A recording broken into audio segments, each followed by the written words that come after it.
Okay, guys, so this is 2-6, solving absolute value inequalities. So I won't lie, this lesson might be complicated just because it has several steps. Just like when we had absolute value with equations, it kind of created two separate problems for each one. It's similar to that. So just to kind of refresh your memory, when we have absolute value, we know that means the number's distance away from zero. And we've talked about before, distance is never negative. So this isn't really part of the lesson. I just wanted to kind of preface with this to kind of help you understand a little bit on the number line part. So this inequality right here. For example, the absolute value of x plus 2 is less than or equal to 3. Okay, well, we know absolute value is talking about a number's distance away from 0. So on this number line, they're saying, okay, well, locate the point for which x plus 2, because that's what's in here, equals 0. So you would solve that and subtract 2 from each side. This is not what we're doing on the lesson. I'm just trying to help y'all understand something real quick. So x would equal -2.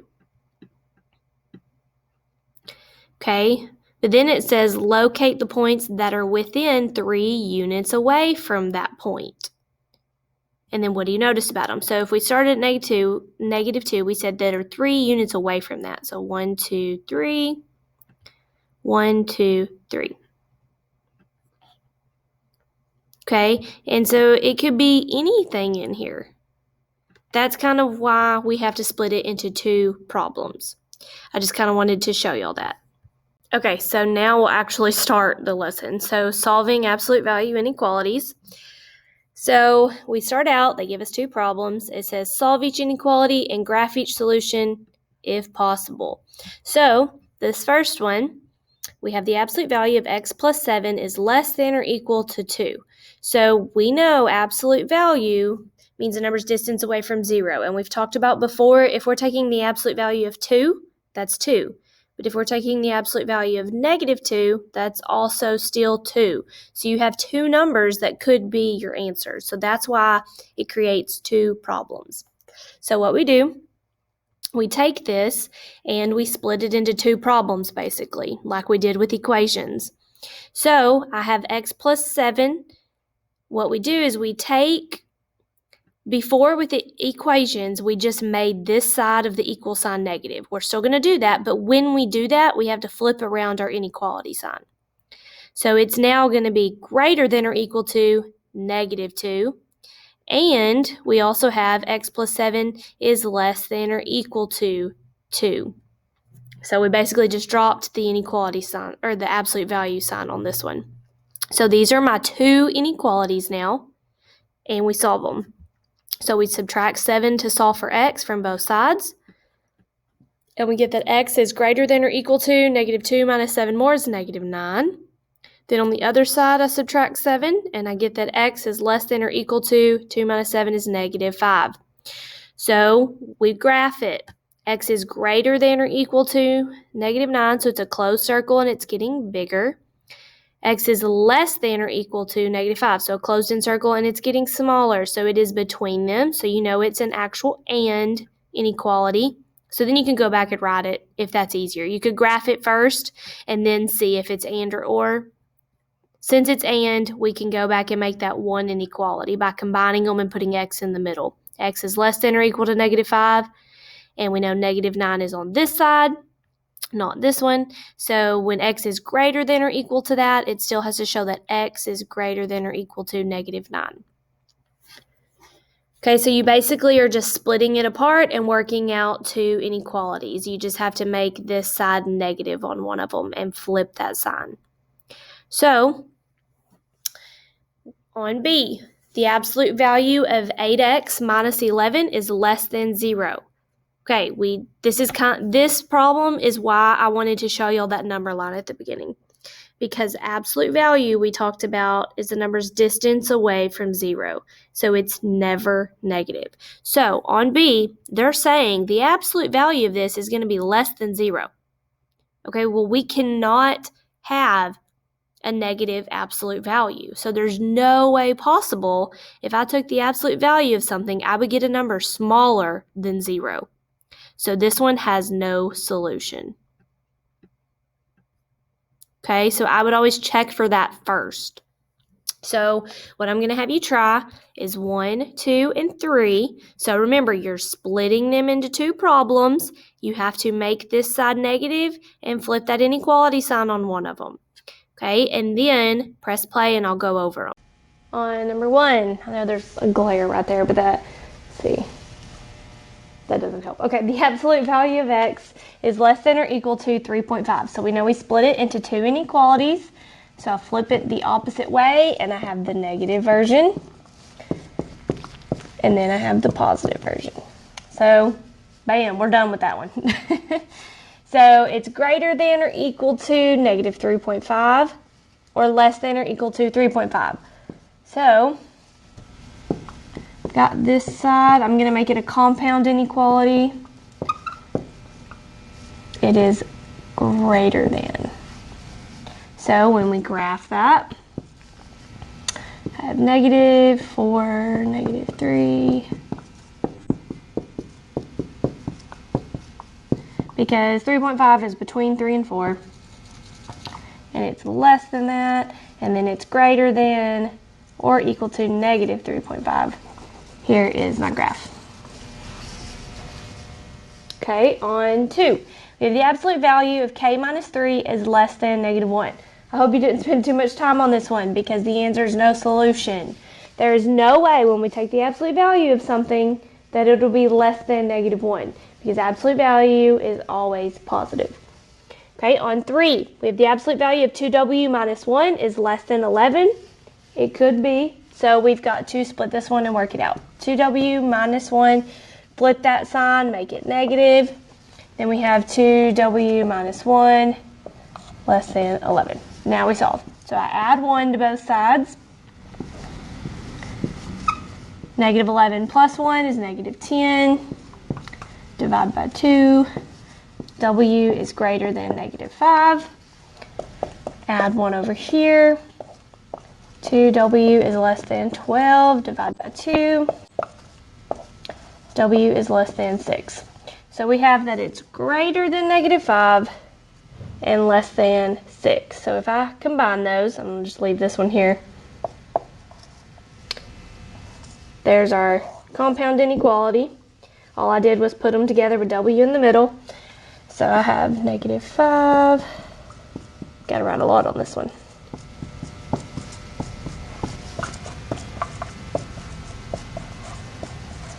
Okay, it's greater than negative 5 and less than 6, so they're both open, and it is filled in between them. Okay, so for example 2, we have 3 more problems. So you're still doing the same thing. So on A, we have the absolute value of c minus 1 is greater than or equal to 5. So we split it into two inequalities. I've got c minus 1, flip that sign, and make this side negative. Or c minus 1 is greater than or equal to 5. So when we're solving these, we add 1. So it's just like the previous problems we just did. C is less than or equal to negative 4. And then over here, we add 1, and we get c is greater than or equal to 6. So we graph it, and we see that they're going opposite of each other, so we know it's OR. Okay, so on B, this is another one, kind of trick one on being positive or negative. So the absolute value of 10 minus m is greater than or equal to negative 2. So we know absolute value will never be negative, but this is not an answer of no solution because it doesn't say less than that. It just says greater. Well, if we took the absolute value and we got, say, 5, isn't that greater than negative 2? Yeah, so that would be true. So we could still get a positive answer and this be true, but no matter what we get for absolute value, it's going to be positive, so it's always going to be bigger than negative 2. So our answer on this one, because the absolute value is always greater than or equal to 0, it'll always be bigger than negative 2, so the solution is actually all real numbers. Because no matter what we get for m, that absolute value is always going to be bigger than negative 2 because it's always going to be positive. So we have this all real numbers symbol. And to graph it, you just make sure you have negative 2 on your graph and 2, because that's what it was talking about, was negative 2. and you just cover the whole line. That's your graph. It's all real numbers. Okay, now looking at C. C is the main one in this section because when we had equations with equal signs, we had to do this same thing. We actually don't know yet on C if we can do this problem until we have just absolute value on this side. So I've got to get rid of this 1 and this 4 first before I can even determine if I can do this problem. So I'm going to come down here where they have C. So the first thing we do is subtract that 1 that's by itself. And I have 4 times the absolute value of 2x minus 5 is greater than 20. So since it's 4 times all of this, I can divide by 4 on both sides to get rid of it. I'm left with the absolute value of 2x minus 5 is greater than 5. So now looking at this, we see, okay, yes, we can solve this problem. So now is where we split it into 2. I have 2x minus 5, flip that sign, make it negative. Or 2x minus 5 is greater than 5. Now we can solve them. So I add 5 to both sides to solve for x. And we get 2x is less than 0. I divide both sides by 2. Okay, 0 divided by anything is just 0. So this one came out to x is less than 0. Or add 5 to both sides, I get 2x is greater than 10, divide both sides by 2, and I get x is greater than 5. I do want to say, I don't want y'all to get confused. Right here it says x is less than 0, and we know for absolute value we can't have that. But inside that absolute value, I could have a negative number because absolute value will make it positive. So when you get your solutions, if you get negative here, that's okay because it's inside absolute value, which will eventually change it back to positive. So on this one, when we graph it, we see that they're going opposite ways, so we know it is an OR inequality. So I thought you could maybe see these, but I guess you can't. Hold on. Sorry about that. Here you go. I wanted to zoom in so you could see these problems better. So I want you to do 4, 5, and 6. Pause the video and try those, and then we will go over them. So remember, you want just absolute value on this side before you can determine if you can even solve it. So you've got to move this -3 first. Then on this one, you've got to get rid of this 3 and the 7 first. So solve those, graph your solution on a number line, and then press play, and I'll go over them. 4. Just like the previous problems, we're going to split this since it's absolute value into 2 problems.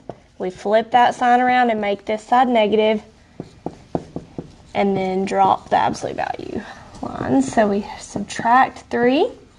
-8 minus 3 more is -11. So if x is less than -11, sorry. On this side, we subtract 3. 8 minus 3 is 5, so we get x is greater than 5. So it's between 5 and -11. X is greater than 5, and it's less than -11. Yeah. Did I do that right? Oh, yeah. I combined that. That doesn't make sense because that is an OR problem. Sorry about that. If you're ever unsure if it's and or, like I just did, graph it first. That should tell you. So really don't want to have to write all those numbers. I'm going to count by 2s. If you did them all, good for you.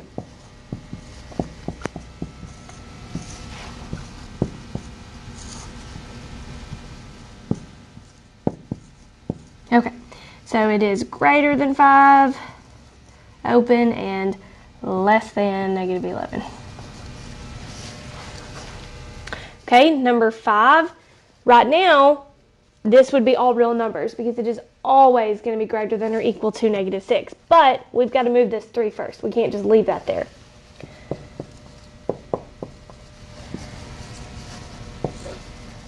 So I have not dropped those absolute value lines yet. -6 plus 3 is -3. So now, anytime we take the absolute value of something, we know it's going to be a positive answer because distance is always positive. So there's no way it would be equal to -3, but it's always going to be bigger than -3. It could be 0, 2, 7, 2,000. It'll always be bigger than -3. So even after we move that number, our answer is still all real numbers or all real solutions. So if you graph that one, you could honestly, you'd probably need to start with -3 just to have it. But the whole thing is covered. All real numbers. Okay, number 6. We've got to get rid of some stuff first before we can determine if we can even solve this one. So I'm going to add this 7 over. Still have this. -1 plus 7 is 6. Now I divide both sides by 3. We still have not gotten rid of our absolute value lines. 6 divided by 3 is 2. So we have that the absolute value of d plus 1 is greater than or equal to 2. So we can solve this one. So we split it into 2 now, dropping our absolute value lines. I flip my inequality sign and make this side negative. And then I do one where I'm just dropping the absolute value lines. So we're going to subtract 1 from both sides. -2 minus 1 more is -3. And 2 minus 1 is 1. So again, this is an OR problem because we have, let's see,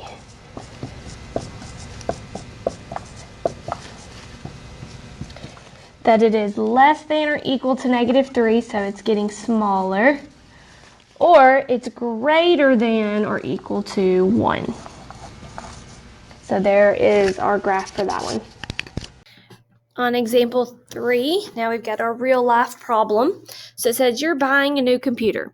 The table shows the prices of computers in a store advertisement. You're willing to pay the mean price with an absolute deviation of at most $100. How many of the computer prices meet your condition? So let's go back and explain a couple of these words. So you're willing to pay the mean price. So we've talked about before, mean is the average. So you're willing to pay the average price of the computers. And then this keyword right here, I know a lot of y'all don't know what this is. Absolute deviation. That just means the amount that you're willing to deviate or go off of the average. So for example, it says of at most $100. So that means whatever the average price is of all these computers, they're willing to pay $100 more than that, or $100 less than that, and anywhere in between, but nothing outside of that range. So that's what absolute deviation means. It means they're willing to pay this much over or under the average price. So before we can start this problem, we've got to figure out the average. So we have to add all these numbers together and divide by how many computer prices we have. So 1, 2, 3, 4, 5, 6, 7, 8, 9, 10. So there's 10 computer prices here. So if we add all of them up, it's already been done for us. That's 6,640, and we divide it by 10 computer prices to get 664. Okay, so that is the average or the mean, and it says just use X or some letter to represent the price that you're willing to pay.